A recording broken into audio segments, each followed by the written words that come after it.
This was painfully weird to watch. And I want to make sure that I can just do better. And you know, we're all works in progress. How do you do that? Prayer. With the prayer. Guided meditations. During an appearance on The View, Mark Wahlberg and Jonathan Romy were talking about their faith, but Joy Behar kept mocking them, and eventually the producers had to cut the segment short. Oh, already? Oh, too quick. Somebody was asking a lot of questions. That's why today's video is not to be missed. So hit that subscribe button and let's jump right into it. Now, Mark, you've been very open about your faith, and there was a point in your career to where it shifted and you became very vocal and spoke about being in the world of Hollywood and how hard it can be to stand firm in your beliefs. Yeah. What was that like for you, and what advice do you have for people, young adults who feel like they don't fit in, maybe because of their faith, and they're ashamed to voice it? Well, I don't think you should be ashamed to voice who you are and what your beliefs are, for sure. But I also don't. In a world where it's not cool. Well, it really depends on what world you're in. Yeah. You know what I mean? I live in Nevada now, and the church is packed with people, and nobody wears masks, and people are kind of singing together and hugging and sharing. When they offer a peace offering to each other, they're hugging and shaking hands. But really, it just depends.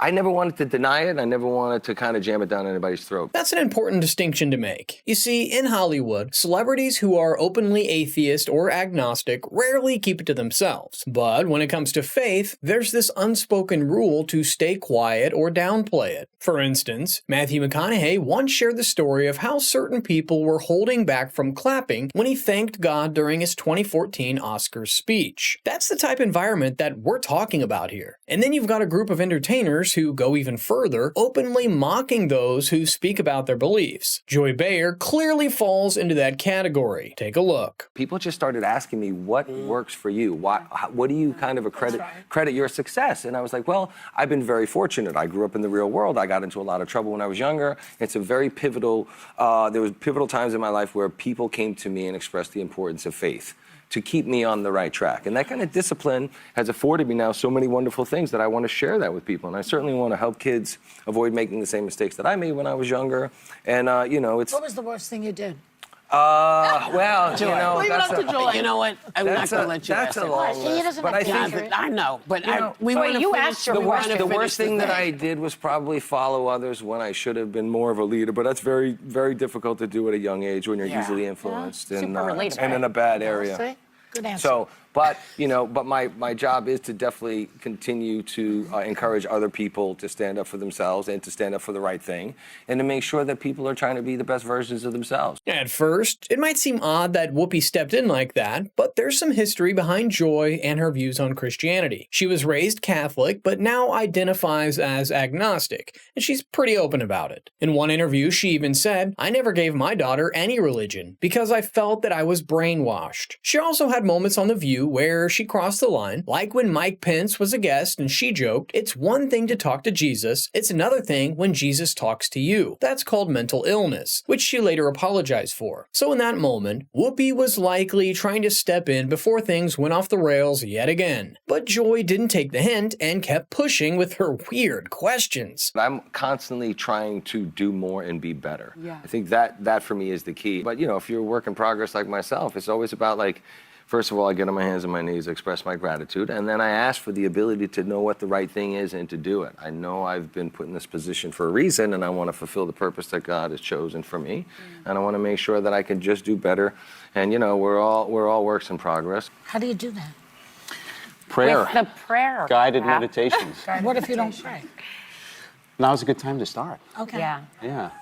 Can always have somebody pray for you. Have someone pray for me? Absolutely. You do it. I'll add you to my prayers. Absolutely.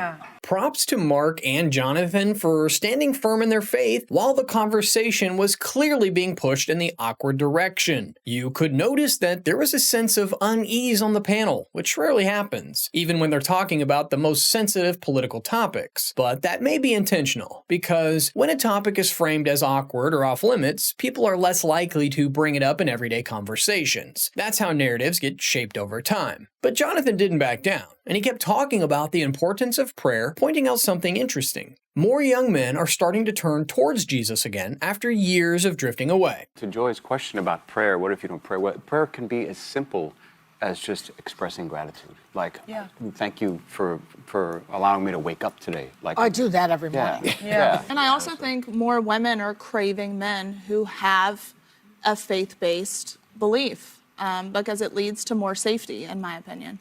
And I think that, you know, when men can kind of stand firm in truth and be grounded in their values and the things that they believe and stand for good, I think that's ultimately Super better, hot? better Yeah. for Yes, Very much so. Agreed, hot Very Jesus. attractive. Agreed. Hold on a second. Let's not go down that road again. Well, the last time Jonathan appeared on The View, they played a clip of him working out, and the reactions were all over the place. The hosts were calling him Hot Jesus and joking around, even though he's made it clear multiple times that he's just an actor, and people shouldn't confuse him with the real Jesus just because they saw him portray his life in a series. Fast forward to this interview, and you could see the split on the panel. Two of the co-hosts were taking shots at Christianity, while the others were at least acknowledging that what Mark and Romy were saying had value. Meanwhile, Sunny stayed quiet, despite openly claiming that she's a Catholic. It wasn't until the final moments that a solid question came up, and that's when producers weirdly cut the segment short. Jonathan, you do such an excellent job playing Jesus in the series The Chosen. Sometimes people think you might actually be closer to him than you want to say. But because we've talked about it at the table. Yeah. You're an actor, and now you're acting in a new rom-com, which I saw, which is fantastic. How is it? I think I'm trying to ask you what it's like for you to be able to now go and express this other part of your acting skill. You know, for me, before I ever did The Chosen, a lot of the small guest star roles that I did on TV were predominantly comedic.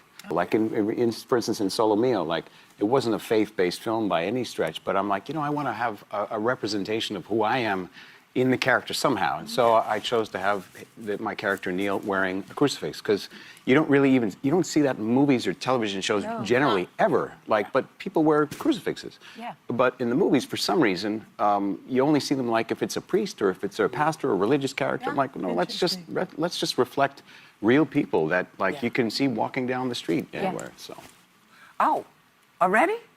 Oh, This is actually a solid question from Whoopi, and it goes deeper than people realize. First of all, when was the last time you saw an actor take on a serious faith-based role and still keep landing major studio projects? It's rare. You could probably count them on one hand. Second, Jonathan raised a valid point. You almost never see actors openly wearing crosses or expressing faith in mainstream movies anymore, except if it's in another installment of The Exorcist, and that's by design. The usual explanation is changing demographics or a more secular culture, but others see it differently. They argue that there's a clear push to make faith less visible or appealing. Again, props to Mark and Jonathan for standing their ground and not taking Joy's bait at generating a strong reaction from them.